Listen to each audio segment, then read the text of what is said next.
दोस्तों, आखिर गन्ने की फसल में पोटाश की आवश्यकता क्यों होती है, आज इसके बारे में जानेंगे। और शुरू करने से पहले आपसे अनुरोध है, यदि आप चैनल पर नए हैं तो चैनल को अभी सब्सक्राइब कर लें, बेल आइकन को ऑल पर सेलेक्ट कर लें। और दोस्तों, यदि आप ऐसा पहले कर चुके हैं तो वीडियो को लाइक कर दूसरे किसान दोस्तों में शेयर करें, ताकि दूसरे किसान भाई भी इस वीडियो का फ़ायदा उठा सकें।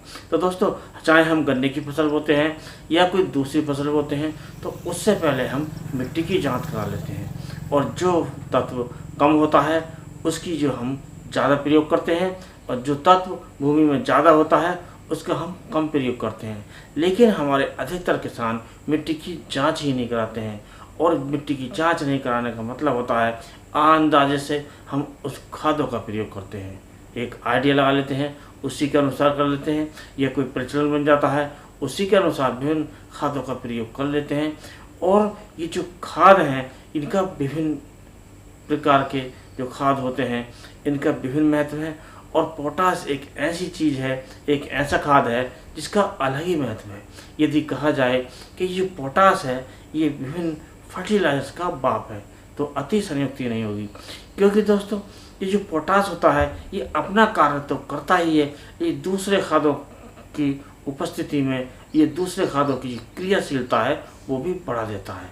अर्थात जो खाद हम डालते हैं यदि उसके साथ हम पोटाश का प्रयोग करें तो उसकी क्रियाशीलता भी बढ़ जाती है, इसलिए इसका बाप इसे कह सकते हैं।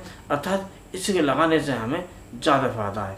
और दोस्तों, ये जो पोटाश होता है ये मुख्य पोषक तत्व में आता है, अर्थात NPK, अर्थात नाइट्रोजन, फास्फोरस और पोटाश, ये तीसरे नंबर पर आता है। और ये मुख्य पोषक तत्व है, इसलिए इसकी आवश्यकता हमारी फसलों को ज़्यादा होती है।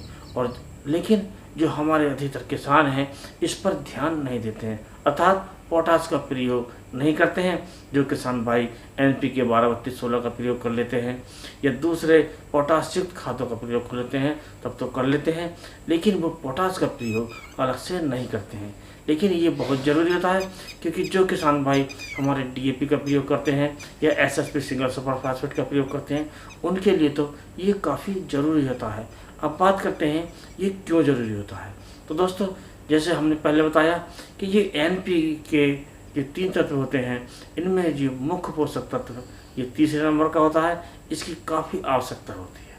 और दोस्तों, इसका जो काम है जड़, तना और पत्तियाँ, यानी कि जो आखिर में जो फसलें होती हैं, फलदार होती हैं, दाने वाली होती हैं, उनको बनाने में भी इसका काफ़ी महत्व है। अब बात करते हैं कि गन्ने की फसल में। गन्ने की फसल में ये नीचे से लेकर ऊपर तक पूरे पौधे को आवश्यकता होती है। और मुख्य रूप से कहा जाए तो ये तने की मोटाई बढ़ाता है, अर्थात जो हमारा गन्ना होता है उसकी मोटाई बढ़ाता है। मोटाई बढ़ने से उसका वजन बढ़ता है, और वजन बढ़ने से हमें ज़्यादा पैदावार मिलती है। और तने को मजबूती बनाता है, ताकि हमारा जो गन्ना है ज़्यादा लंबा होने पर गिरे नहीं, या हवा ज़्यादा चलती है तो उससे गिरे नहीं। और जब हमारा गन्ना गिरने से बच जाता है तब भी हमें ज़्यादा वजन मिलता है।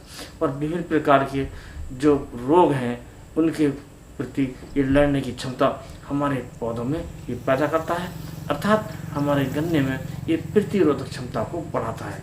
इसलिए इसका प्रयोग करना आवश्यक हो जाता है। और इसका जो महत्व है वो काफ़ी है, क्योंकि इसके प्रयोग करने से जो शर्करा की मात्रा है वो भी हमारे गन्ने में बढ़ती है, और इसका प्रयोग हमें अवश्य करना चाहिए। लेकिन कुछ किसान भाई ऐसे होते हैं वो कहते हैं हम तो पोटाश का प्रयोग करते नहीं, फिर भी हम अच्छी पैदावार ले लेते हैं। तो दोस्तों, उसका कारण है कि वो जो प्रयोग करते हैं वो अनजाने में ही प्रयोग कर लेते हैं। जैसे NPK 12-32-16 या NPK 19-19-19 या NPK 20-20 या NPK 18-18 इनका प्रयोग कर लेते हैं। उसमें भी पोटाश होती है तो पोटाश का प्रयोग कर लेते हैं। और सबसे बड़ा कारण एक ये भी होता है, जो हमारे फसलों के अपशिष्ट होते हैं उनमें भी ये पोटाश की मात्रा होती है।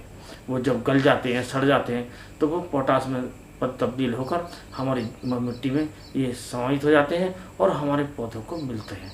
और इसमें सबसे बड़ी जो मात्रा होती है, जो हमारे धान की फसल के अवशिष्ट होते हैं, जो पुआल होती है या उनकी जड़ होती हैं जो ऊपर की, वो ये जो धान की पुआल हो या ये ऊपर का जो कोई अवशिष्ट हो, इसमें पोटाश की बहुत बड़ी मात्रा होती है।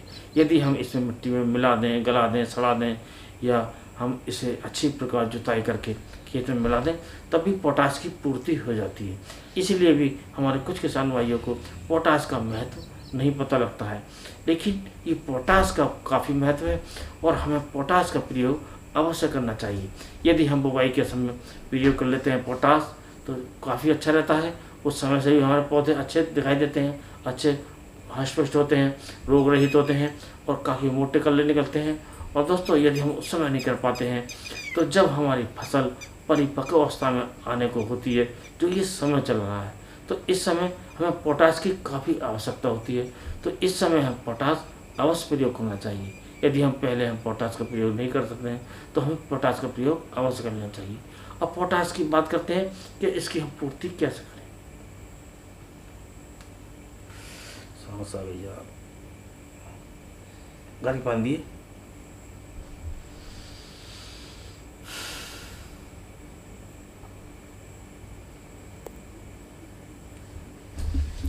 तो इसका जो पहला तरीका है प्रयोग करने का वो है बुवाई के समय। हम बुवाई के समय भी प्रयोग कर सकते हैं और इसकी जो मात्रा है हमें लेनी है 25 से 30 किलोग्राम प्रति एकड़ के हिसाब से।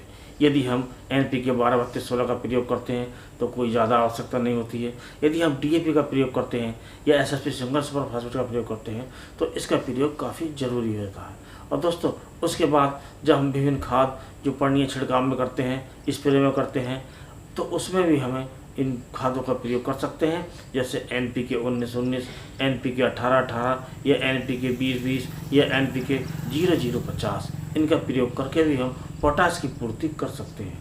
और दोस्तों, इनकी जो प्रयोग है हम 1 किलोग्राम प्रति एकड़ के हिसाब से अपनी फसल में ये स्प्रे कर सकते हैं। इसका जो 200 लीटर पानी में घोलकर हम अपने गन्ने में स्प्रे कर सकते हैं। अब बात यह है इस समय हम कैसे प्रयोग करें। तो इस समय हम प्रयोग कर सकते हैं जो MOP होती है उसे हम 20 से 25 किलोग्राम या जैसी आवश्यकता हो 30 किलोग्राम तक भी ले सकते हैं। और उसे हम या तो हम यूरिया मिलाकर प्रयोग कर सकते हैं या मिट्टी में मिलाकर हम अपने गन्नों की जड़ों में बिखेर कर सिंचाई कर दें, या बारिश हो जाए तो सिंचाई की आवश्यकता नहीं है। तो इस प्रकार हम MOP का प्रयोग कर सकते हैं और अपने गन्ने से ज़्यादा पैदावार ले सकते हैं।